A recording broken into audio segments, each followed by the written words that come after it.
Hi guys, welcome back in our program, My SSC Flashes. It should not be difficult to realize the importance of listening when we consider that it occupies about 45% of the time adults spend in communication. This is significantly more than speaking, which account for 30%, and reading and writing, which make up 16% and 9% respectively. But what happens when we listen? There are several basic processes at work in listening. The listener is not usually conscious of performing these steps, nor of switching back and forth between them. The listener, 1. Determines the reason for listening. 2. Takes the raw speech and deposits an image of it in short-term memory. 3. Attempts to organize the information by identifying the type of speech event, lecture, conversation, or radio ad, and the function of the message: persuade, inform, request. 4. Predicts information expected to be included in the message. 5. Records background information schemata that help us interpret the message. 6. Assigns the meaning to the message. 7. It checks that the message has been understood. 8. Determines the information to be held in long-term memory. 9. Delete the original form of the message that has been received in short-term memory. Listening is a critical element in the competent language performance of other second language learners, whether they are communicating at school, at work, or in the community. While challenge posed by speakers or a situation may be out of listeners' hands, there are a few skills or strategies that English learners can use to help them along. 1. Listening for gist.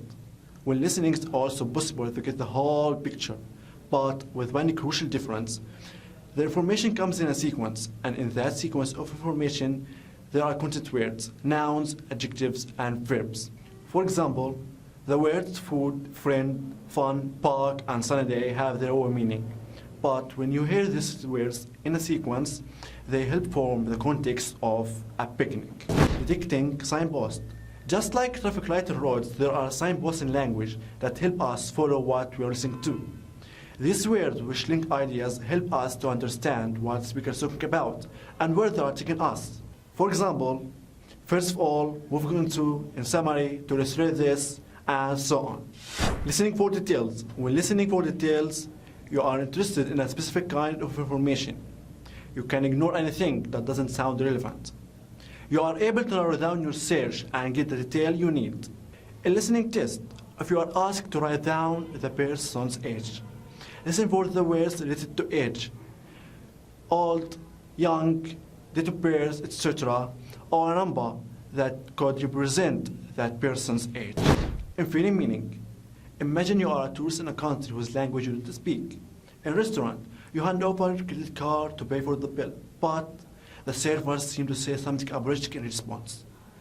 Even though you don't understand his words, you can probably conclude that the restaurant doesn't take credit card, and you need to pay with cash instead.